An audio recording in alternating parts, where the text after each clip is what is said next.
Hey guys, um, I just felt compelled to do this, so bear with me.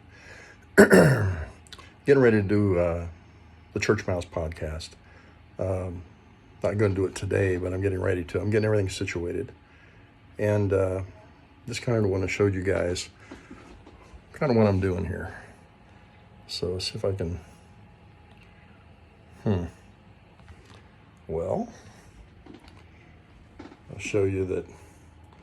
There's my U.S. Army flag. If you look here, you see my logo, or I don't know my logo, but kind of my sign. Okay, and then I got some stuff up here, just, and then my plethora of books. Okay, and then we got this helmet over here. This is something my son bought me, and I stuck a light in it. Thought it was kind of cool. So, and then we've got is my thing. A bunch of books. Okay, it's my thing. And anyway, I've got my place to sit and more books. Yeah, more books. Oh, it's something that I do. I try to do more reading than I do. It's just not just a thirst for knowledge, but also a thirst for the things of God. And what I tell you about me? I served in the United States Army for 20 years. I was a chaplain's assistant my first 4 years in the Army. So I served with many different kind of ministers in the service, and kind of helped them do their thing. Got out in '83 to go to college. Went to Cumberland College, now called University of the Cumberlands. Did 4 years, got my degree in 3.5 years, got a BA in religion, minored in Greek and Hebrew.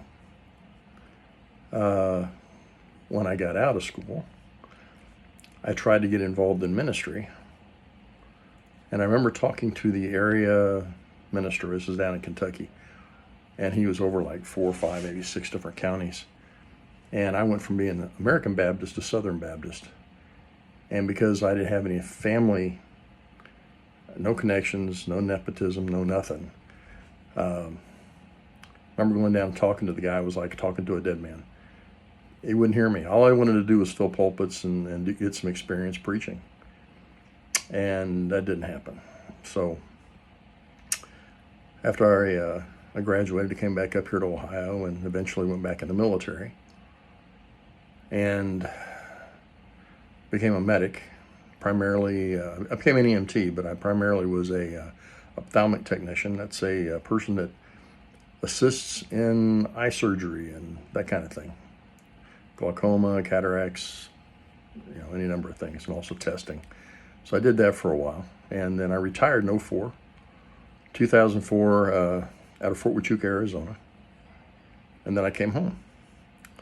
Worked at the Cincinnati Institute for about a year, and got another job, and I'm not even going to talk about that, but I've been there for 19 years, so I've been doing other things.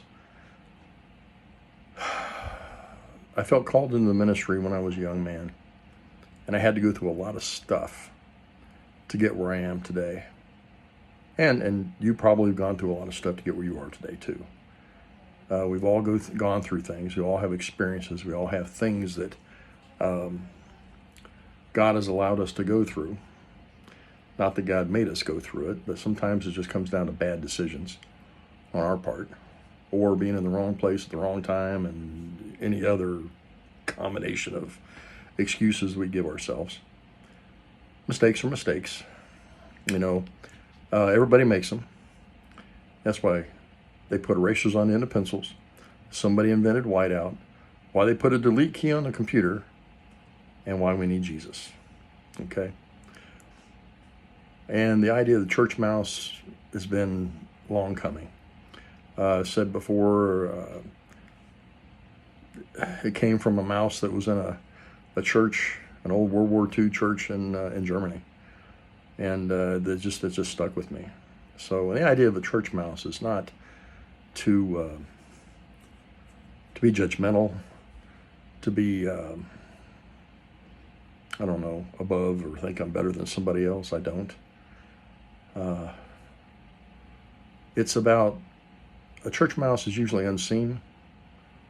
He sees everything. He's around. He sees, he's around. He's in the building. He's there when you don't think he's there. He sees what's going on. He's observant. And that's what I'm kind of hoping to bring to this. I want to help people grow in their walk with God. I want people to see their potential and what they can do for God. I want to encourage you and hopefully lift you up. Maybe teach you a few things. Maybe I'll learn a few things as well. I'm not beyond that. I think any man that thinks he knows it all is walking in a very dangerous path. I think we all need to remain teachable, allow God to teach us things, and other people. You'll be amazed who you can learn something from if you at least leave your heart and your mind open and allow God to teach you. You'd be amazed. But anyway, we'll go on this journey together and see what God does, okay? And just know that I'll be praying for you. If you contact me, I'll be praying for you, and I'll try to answer any questions you have. Just be patient with me. I've never done this before. This is new. And I am the world's worst procrastinator. Okay? So I'm overcoming some of my own faults to do this. Okay? So, as I said, be patient with me, and I'll try to get on board with this and try to get this up in the near future. Okay? Probably looking the next week, I'll probably have my first podcast out. I'll say next week or two. And that's not me being a procrastinator. It's we got something going this week, and it's going to be kind of hard to put something together before this thing happens. So if not this weekend, it will be next weekend. But I will put something out here in the next couple of weeks. Before June is over, the first episode, if you want to call it that, or a first installment, whatever, will be out for the Church Mouse. And hopefully we have some good conversations, some good dialogue, and hopefully God will bless you. All right? Anyway.